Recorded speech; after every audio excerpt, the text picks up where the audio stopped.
नमस्कार, आप देख रहे हैं प्राइम टीवी और मैं हूं आपके साथ प्रिया तिवारी। शुरुआत करते हैं बुलेटिन की। मंदसौर के सीतामऊ थाना क्षेत्र में ग्राम गुरैया गांव में असली और नकली किन्नरों के बीच जमकर मारपीट हुई। बताया जा रहा है कि दो युवक किन्नर बनकर क्षेत्र की मांगलिक कार्यक्रमों में रुपए मांग रहे थे। दोनों युवक विवाह वाले घर में 5,000 की डिमांड कर रहे थे। स्थानीय लोगों ने नकली किन्नरों की सूचना स्थानीय किन्नरों के गुट को दे दी। इसके बाद मौके पर पहुंचे गए असली किन्नरों ने नकली किन्नरों की जमकर पिटाई कर दी। इतना ही नहीं, इन असली किन्नरों ने नकली किन्नर बने दोनों युवकों के हाथ पैर बांधे और उनको लगातार पीटते रहे। दोनों युवकों को हेयर क्लिप भी चुभाए और पाल से भी पिटाई की। काफी पीटने के बाद दोनों युवकों को किन्नर अपने साथ ले गए।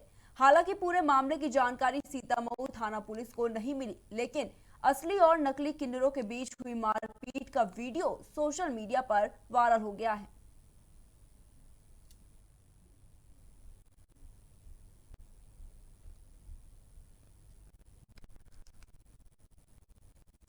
तो ये खबर मंदसौर से बता रहा है, जहां पर असली और नकली किन्नरों में जमकर मारपीट हो गई और इसका वीडियो भी सोशल मीडिया पर वायरल हो गया। आप तस्वीरों में भी देख सकते हैं कि किस तरह से असली और नकली किन्नरों के बीच जमकर मारपीट हुई। जो असली किन्नर थे उन्होंने नकली किन्नरों की जमकर धुनाई कर दी और इसका वीडियो भी सोशल मीडिया पर वायरल हो गया। जीवदया के लिए विश्व भर में प्रसिद्ध आचार्य ऋषभ पंद्र सूर्यवंशी जी मसा की प्रेरणा से मोहन खेड़ा महातीर्थ पर कोविड केयर सेंटर की शुरुआत तो होने जा रही है। सबसे बड़ी बात यह है कि यहां पर अब दवा और डाइट के साथ ही प्रार्थना का दौर भी शुरू होगा। गौरतलब है कि महातीर्थ पर 300 बिस्तरों वाले कोविड सेंटर के लिए सरकार के समक्ष प्रस्ताव रखा गया था और आचार्य श्री के प्रस्ताव को सरकार ने स्वीकार करते हुए हरी झंडी दे दी थी। इसके बाद से ही यहां पर विशालकाय भोजनशाला में कोविड केयर सेंटर के लिए प्रयास शुरू गए।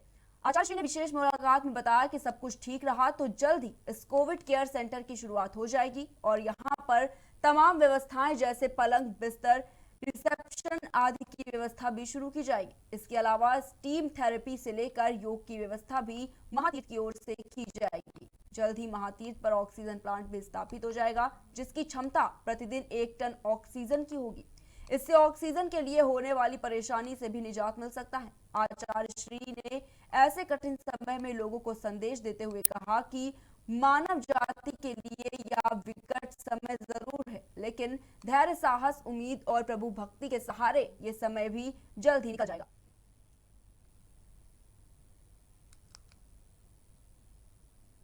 तो 300 बिस्तरों वाला कोविड केयर सेंटर तैयार किया जा रहा है। आपको बता दें कि यहाँ पर ऑक्सीजन प्लांट की व्यवस्था भी की जाएगी और इसके साथ में स्टीम थेरेपी से लेकर योग की व्यवस्था भी महातीर्थ की ओर से की जाएगी। साथ ही जल्द महातीर्थ पर ऑक्सीजन प्लांट भी स्थापित हो जाएगा, जिसकी क्षमता प्रतिदिन 1 टन ऑक्सीजन की होगी। वहीं इससे ऑक्सीजन के लिए होने वाली परेशानी से भी निजात मिल सकती है। आचार्य श्री ने ऐसे कठिन समय में लोगों को संदेश देते हुए कहा है कि मानव जाति का विकट समय जरूर है, लेकिन धैर्य, साहस, उम्मीद और प्रभु भक्ति के सहारे यह समय भी जल्द ही निकल जाएगा।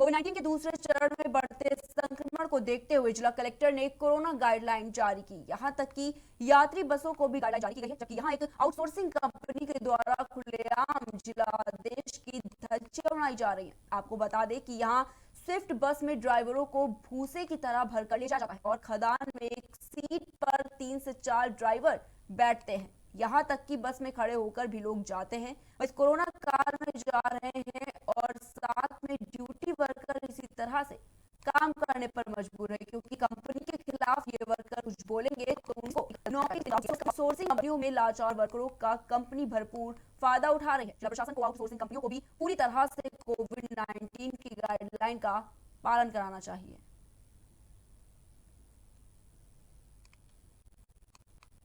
बढ़ते अगली खबर की ओर। सिंगरौली जिले में लॉकडाउन के उल्लंघन पर तहसीलदार ने गजा बहरा में किराना की दुकान संचालक के खिलाफ केस दर्ज करा दिया है। इसके साथ ही तहसीलदार ने दुकान को भी आगामी आदेश तक के लिए सील कर दिया है। आपको बता दें कि जिले में लगातार कोरोना के मामले बढ़ते जा रहे हैं, जिसको लेकर लॉकडाउन लगा दिया गया है।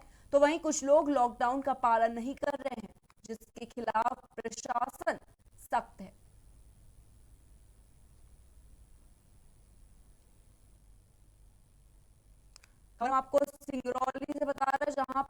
लॉकडाउन को लेकर प्रशासन पूरी तरह से सख्त दिखाई दे रहा है। आपको बता दें कि सिंगरौली जिले में लॉकडाउन के उल्लंघन पर तहसीलदार ने गजरा बहरा में किराना की दुकान संचालक के खिलाफ केस दर्ज किया और इसके साथ ही तहसीलदार ने दुकान को भी आगामी आदेश तक के लिए सील कर दिया है। आपको बता दें कि जिले में लगातार कोरोना के मामले बढ़ रहे हैं, जिसको लेकर लॉकडाउन लगा दिया है, तो वहीं कुछ लोग लॉकडाउन का पालन नहीं कर रहे हैं, जिसके खिलाफ प्रशासन पूरी तरह से सख्त है।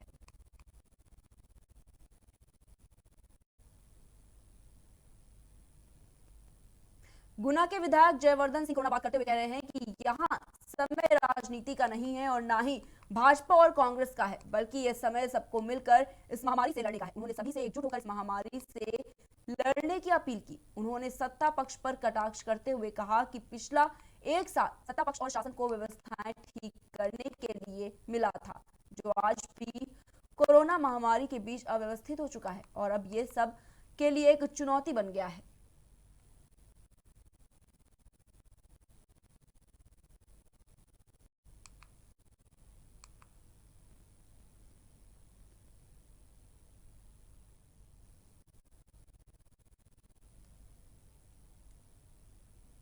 शुभ कार्य किया है, सत्ता पक्ष ने क्या काम नहीं किया है, मैं इन सब बातों पर नहीं जाना चाहता, क्योंकि ये समय ऐसा है कि हम सबको एक होकर काम करना चाहिए। खबर की ओर सिंगरौली जिले में रेत माफियाओं के आगे प्रशासन भी अपने आप को बौना साबित मान रहा है। जिले भर में रेत के सौदागर रेत का खेल खेल रहे हैं। इस रेत के खेल में पुलिस विभाग मेन रोल अदा कर रही है। ऐसा ही मामला अमिलवान के लौवा नदी में देखने को मिल रहा है। लौवा नदी में दिन भर कुछ भी नजर नहीं आता है, लेकिन जैसे ही शाम ढलती है और रात शुरू होती है, वैसे ही रेत माफियाओं के वाहन दिखाई देने लगते हैं। पूरी रात लौवा नदी से तकरीबन 1 दर्जन के करीब ट्रैक्टर नदी में पहुंच जाते हैं और यहां अवैध रेत का खनन कर डंपिंग का खेल शुरू हो जाता है और पूरी रात अवैध रेत की निकासी रेत माफियाओं के द्वारा की जाती है और जैसे ही सुबह होती है, फिर से लौवा नदी सन्नाटे में परिवर्तित हो जाती है। वह इस मामले में माड़ा कुटार पुलिस पूरी तरीके से अनजान बनी है। इस अनजान खेल में जमकर कमीशन खोरी चल रही है, जिसके चलते रेत माफिया रेत चोरी को अंजाम देने में लगे हुए हैं। वहीं इस अवैध रेत खनन का मामला क्षेत्र में काफी चर्चा का विषय बना हुआ है।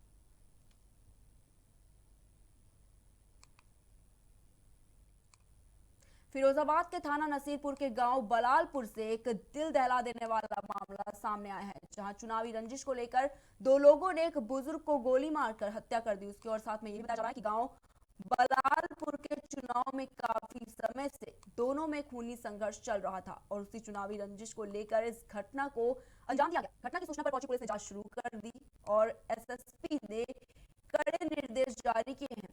घटना के हर पहलू पर जांच की जाए और आरोपियों के खिलाफ सख्त से सख्त कार्रवाई की जाए।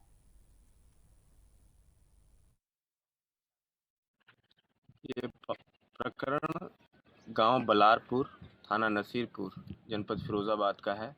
इसमें पुलिस को सूचना मिली कि एक महताब सिंह यादव, उम्र करीब 85 वर्ष के आसपास है, 2 लोगों के द्वारा उनको गोली मार दी गई, उनकी मृत्यु हो गई।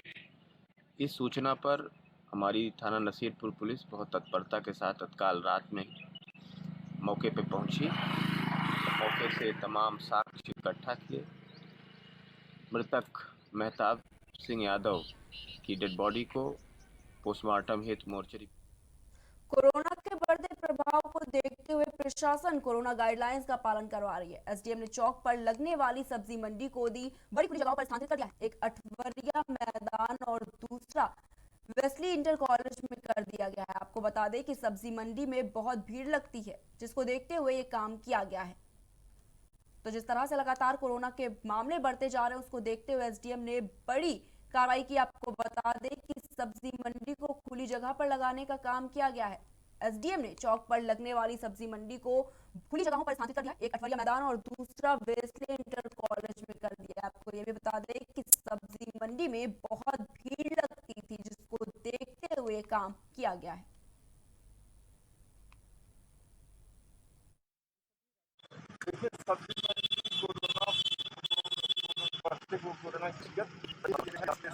ज्यादा हो जा रही है, संक्रमित होने की संभावनाएं हैं। इसके इंटर कॉलेज और अठवरिया में इसको शिफ्ट किया जा किस रहा तरह है। इसको मतलब इसको पालन कराया जाएगा कि भीड़ भाड़ ना हो?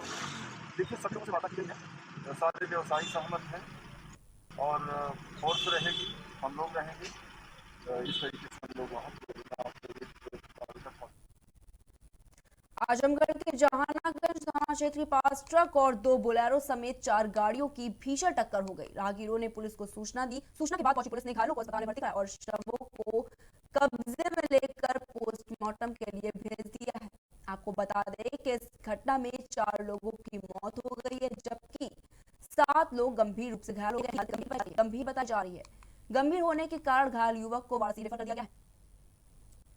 तो खबर आजमगढ़ से, जहां सड़क हादसे का मामला सामने आया। आपको बता दें कि इस हादसे में 4 लोगों की मौत हो गई है, जबकि 7 लोग घायल हो गए हैं। फिलहाल मामले की सूचना मिलने पर पुलिस ने शवों को कब्जे में लेकर पोस्टमार्टम के लिए भेज दिया और सभी घायलों को इलाज के लिए अस्पताल में भर्ती करा दिया है।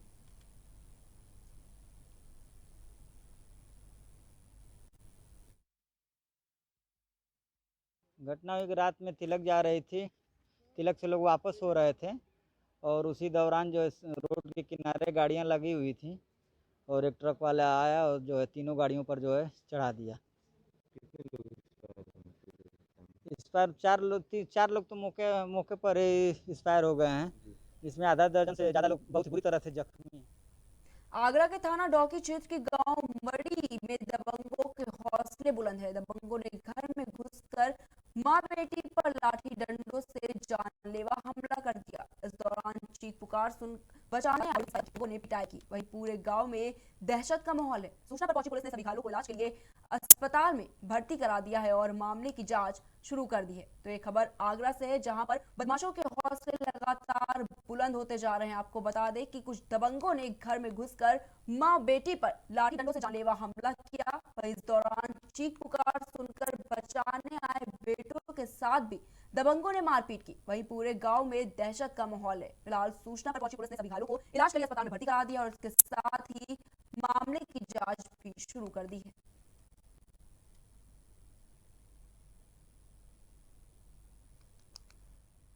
तो लगातार बदमाशों के हौसले बुलंद होते जा रहे हैं। आपको बता दें कुछ बदमाशों ने घर में घुसकर मां बेटे पर जमकर हमला किया और इसके साथ और लोगों पर भी हमला किया है। वहीं गंभीर रूप से घायल होने पर स्थानीय पुलिस मौके पर पहुंची, जिसके बाद पुलिस ने सभी घायलों को इलाज के लिए अस्पताल में भर्ती कराया और इसके साथ ही मामले की जांच भी शुरू कर दी है।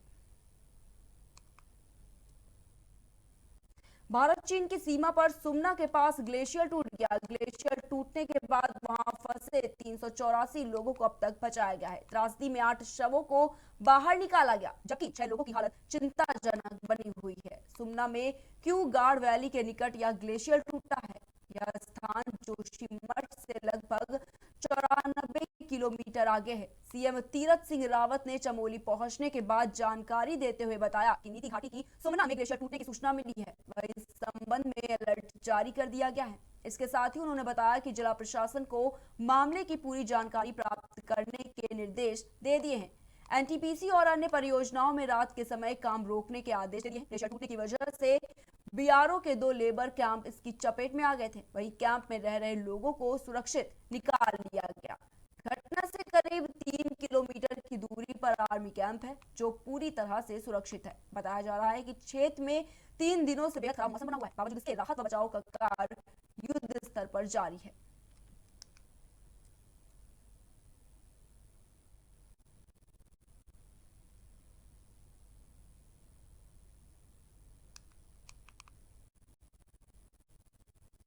कल रात जैसे हमको जानकारी मिली तो तत्काल मैंने यहाँ जानकारी की थी प्रशासन से सभी से, और साथ में ही रात को गृह मंत्री माननीय अमित शाह जी से भी बातचीत की, उनका भी फोन आया और तत्काल हमने एनडीआरएफ और जिला प्रशासन पूरी तरह मुस्तैदी के साथ में तत्काल जुटा और साथ में ही माननीय अमित शाह जी गृह मंत्री जी ने कहा कि जो भी आवश्यकता हो हम तुरंत एक्शन। फिलहाल इतना ही। देश दुनिया की तमाम बड़ी खबरों को देखने के लिए देखते रहिए प्राइम